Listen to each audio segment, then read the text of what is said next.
Pablo Escobar, the most hunted man on the planet.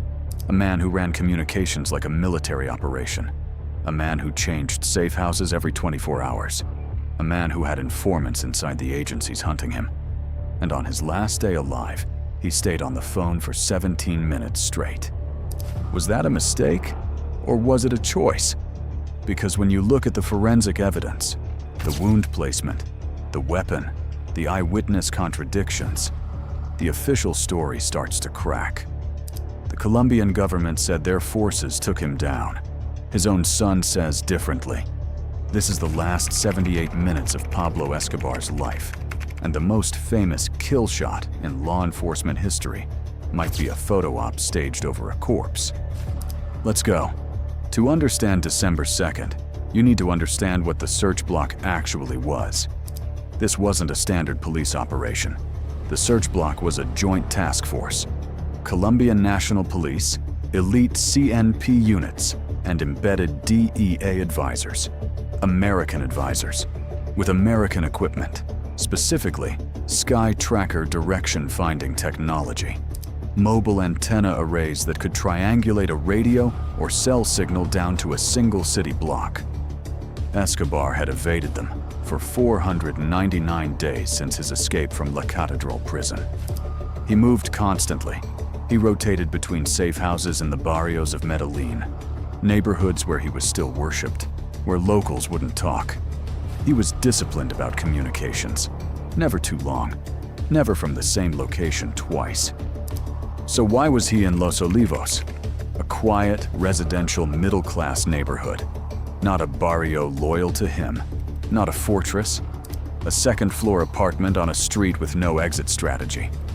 His only companion, a single bodyguard, Álvaro de Jesus Agudelo, known as El Limón. No security team, no escape vehicle, no advanced scouts.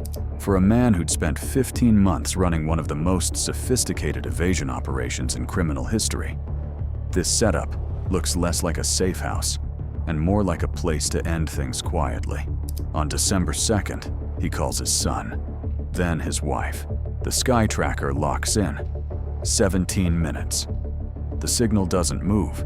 The Search Bloc mobilizes. By the time the vehicles roll, the clock is already running. And maybe Pablo Escobar said it himself. If you've watched Narcos, you have a specific image in your head. A dramatic rooftop chase.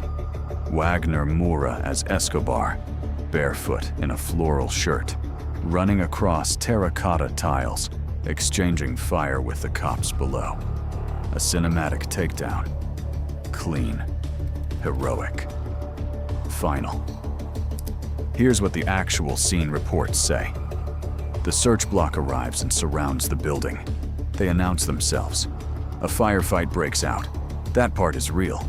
El Limón is in the courtyard attempting to escape. His is found on the ground level. Escobar found on the roof, slumped against a low perimeter wall, one hand gripping a weapon. But here's what the official account doesn't dwell on. The spatial logic doesn't track for a man trying to escape. The roof of that particular property had no viable exit. No adjacent rooftops within reach. No external staircase. No ladder access to the street. A man running for his life goes toward an exit. He doesn't climb to a dead end. A man who has made a decision? He goes somewhere quiet. Somewhere he can hear it coming. The Colombian police photographed him exactly where he fell. Shirt up. Jeans on. The famous photo, the one that ran on every front page in the world, shows him flat on his back, officers standing over him. Faces of men who look less like hunters who made a and more like men who arrived after the fact. This is where it gets specific, and specifics are where narratives collapse. Pablo Escobar from a single gunshot wound to the head. The official autopsy places the entry wound just below his right ear. The bullet traveled upward and inward, a trajectory consistent with a contact or near-contact shot fired from below and behind the ear at an upward angle. In ballistics, this trajectory has a name, a coup de grace position. It's the shot placement used in close-range execution, or in self-inflicted wounds, where the shooter holds the weapon pressed against the skull at an angle. The weapon recovered at the scene was a Sig Sauer P226, Escobar's personal sidearm, not a service weapon, not a Search Bloc-issued firearm. Police account: one of their officers fired the shot through a window or door gap during the firefight, and the round happened to enter at that precise angle, with that precise proximity. Forensic reality: a through-the-window shot at a moving target during an active firefight, producing a contact-range wound at that exact trajectory, is, to be conservative, extraordinarily unlikely. Now enter his son. Juan Pablo Escobar, now known as Sebastián Marroquín, an architect and author living in Argentina, has spoken publicly and consistently about what his father told him. Pablo Escobar, he says, explicitly stated that he would never be taken alive, that he had one bullet reserved, not for the police, for himself. Marroquín doesn't use the word suicide lightly. He spent his adult life trying to create distance from his father's legacy. He has every incentive to let the police narrative stand. Instead, he says, his father died by his own hand, the last bullet, as promised. Former Colombian National Police Chief General Hugo Martinez, who led the Search Bloc, was asked directly about the wound in subsequent interviews. He deflected. He did not provide a ballistic reconstruction that accounts for the trajectory. Nobody has, because the math doesn't work in their favor. Here's the question that cuts through everything. Why does it matter how he died?